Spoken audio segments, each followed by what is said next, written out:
প্রথম টেস্টে তো রোহিত শর্মা নেই এবং সেটা বিসিসিআই কেও 2-1 দিন আগে জানিয়ে দিয়েছে।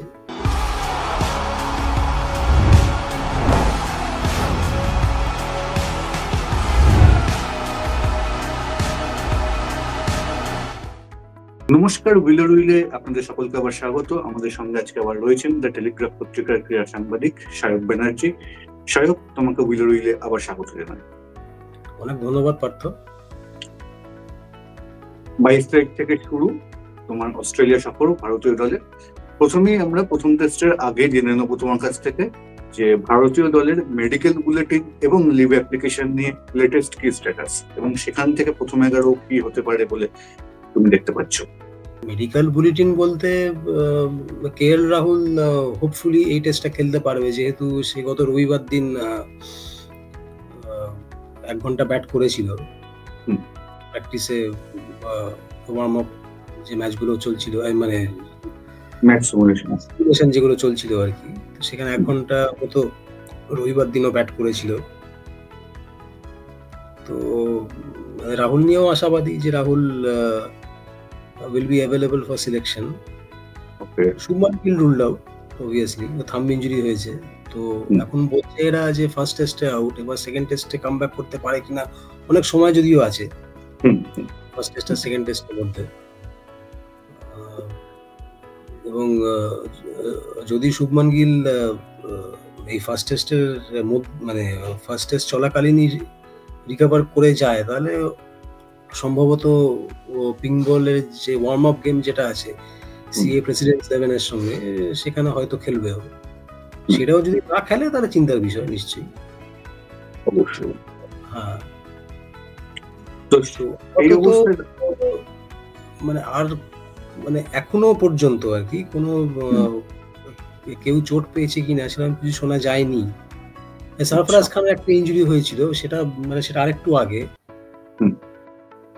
তো সেটা খুব একটা তো সিরিয়াস নয় বলেই শুনেছিলাম।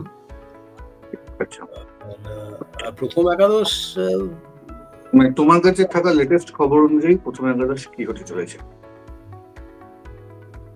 দেখো, প্রথমত কেএল রাহুল খেললে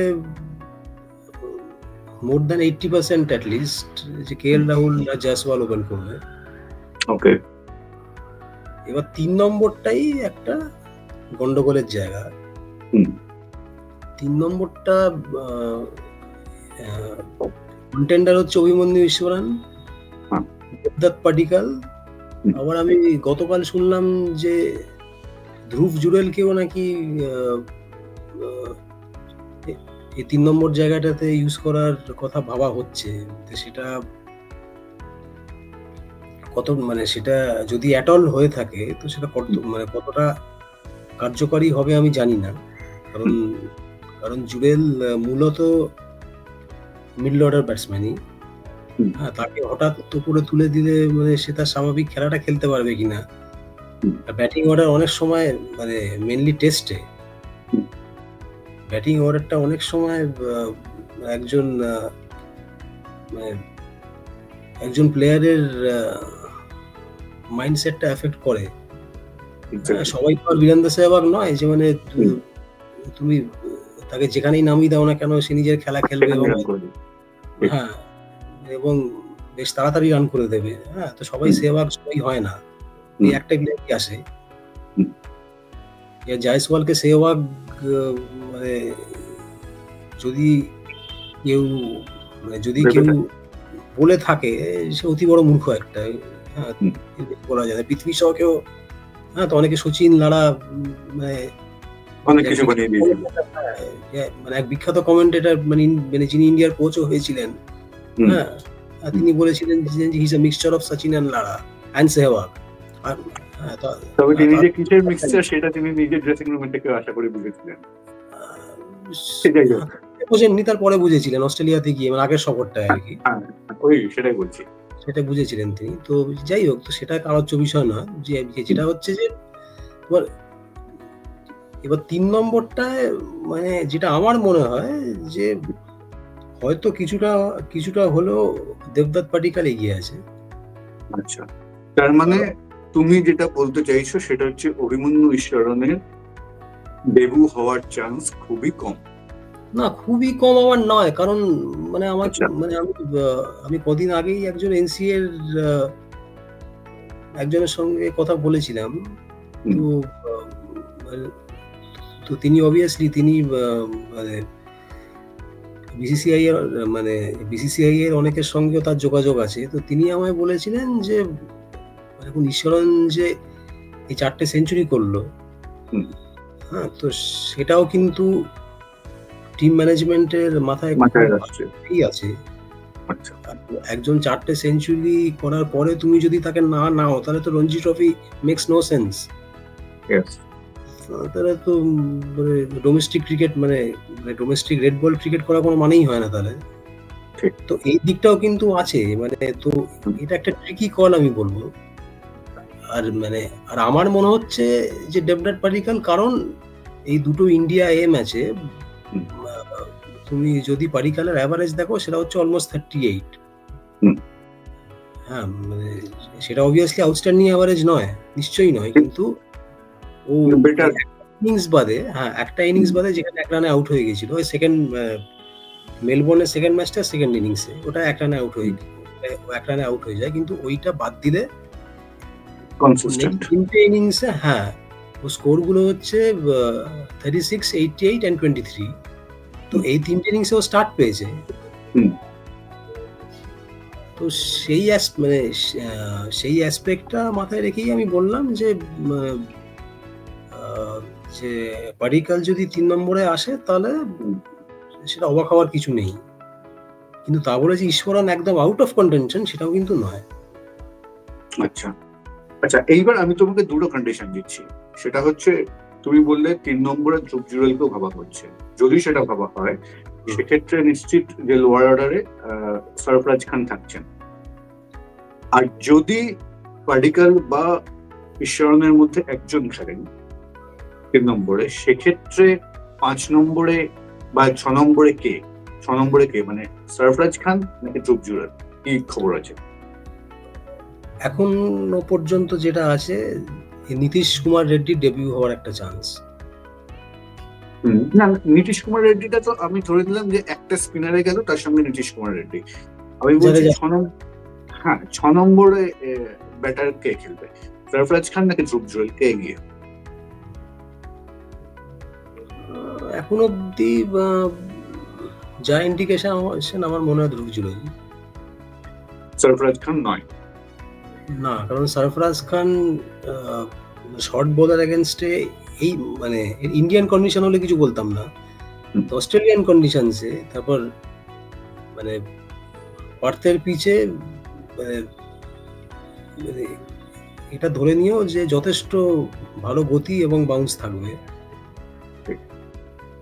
তো সেই কন্ডিশনে সরফরাজ খান কতটা সফল হবে, এবং টেকনিক নিয়ে কিন্তু অনেক সংশয় আছে। হাতে শট আছে ঠিকই, কিন্তু টেকনিক একদম বিলো পার।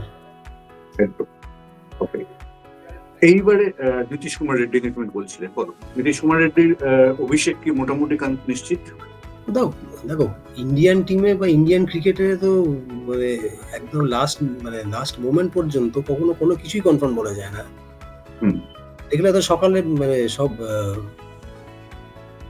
টসের আগে সবকিছু চেঞ্জ হয়ে গেলে, দেখলে হয়তো মানে দেখলে হয়তো যে ভারত 2টো স্পিনারে খেলাচ্ছে, হ্যাঁ, এবং যাদের সঙ্গে হয়তো ওয়াশিংটন সুন্দর খেলছে, হতেই পারে। মানে ভারতীয় ক্রিকেটে মানে কোনো কিছুই উড়িয়ে দেওয়া যায় না, সব সম্ভব এখানে। তো এবার কিন্তু নীতিশ কুমার রেড্ডির ওপরে মানে যে কয়েকটা এজেন্সি বলো বা গেটি ইমেজেস বলো, যে কিছু ছবি এসছে, সেখানে আমরা দেখছি যে মন্ডি মর্কেল বোলিং কোচ, ওর সঙ্গে অনেক সময় ব্যয় করছে, এবং মানে কোনো প্লেয়ারের তুমি যদি তার সোশ্যাল মিডিয়া হ্যান্ডেল বা অ্যাকাউন্ট গুলো ফলো করে দেখো, সেখানেও তুমি একটা ইন্ডিকেশন পাবে। হঠাৎ মানে তার দলের প্র্যাকটিস জার্সি পরা কোনো ছবিগুলো অনেক বেড়ে যায়, ভিডিও ছবি, এগুলো তাদের পিআর টিম যেগুলো করে, সেগুলো সংখ্যা প্রচুর বেড়ে যায়। তো এগুলো একটা ইন্ডিকেশন, এগুলো ওয়ান কাইন্ড অফ ইন্ডিকেশন। আর এছাড়া তো মানে ভারতের কাছে অপশন বলতে তো হর্ষিত রানাও আছে, সেও তো মানে হেড কোচ গৌতম গম্ভীরের কথা অনুযায়ী সে ব্যাটটা খারাপ করে না,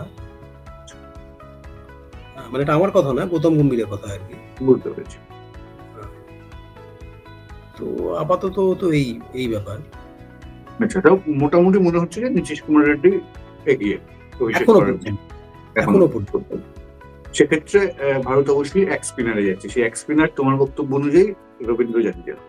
রবীন্দ্র জাদেজা এত বছর ধরে যা হয়ে এসছে, এখন মানে এখন এই স্টিভ স্মিথের এগেনস্টে রবিচন্দ্রন অশ্বিনের মানে রিসেন্ট যা রেকর্ড, সেই দিক থেকে তো অশ্বিনও মানে নিজের জায়গা ডিমান্ড করতেই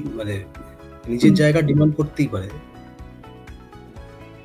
তো মানে সেক্ষেত্রে তো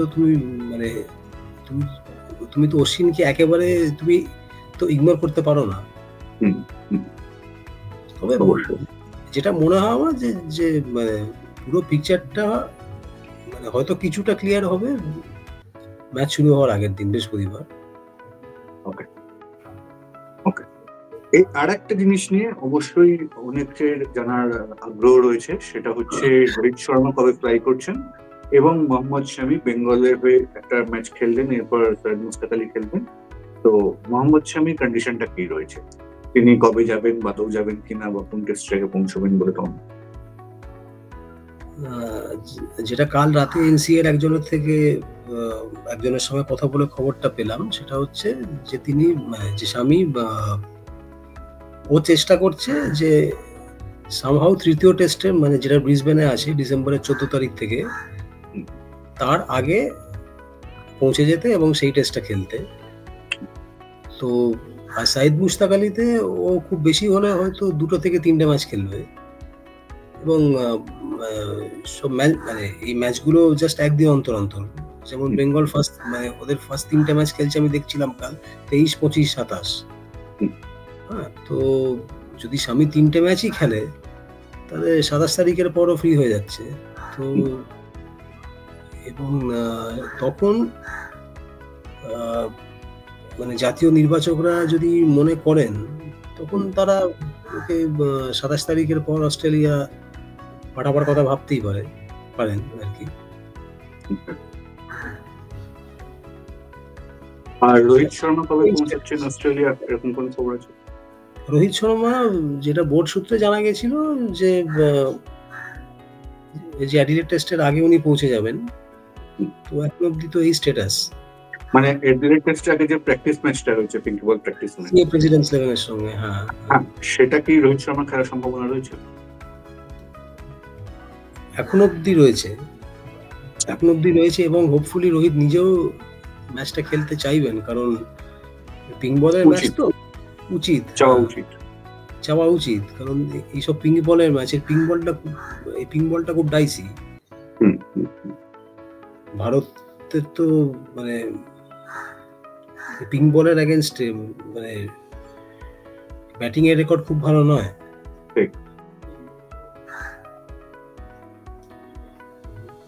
অনেক ধন্যবাদ শায়ক আমাদেরকে অনেকটা সময় দেওয়ার জন্য। আবার টেস্ট ম্যাচ শুরু হলে ম্যাচ চলাকালীন তোমার সঙ্গে আবার কথা হবে। অনেক ধন্যবাদ।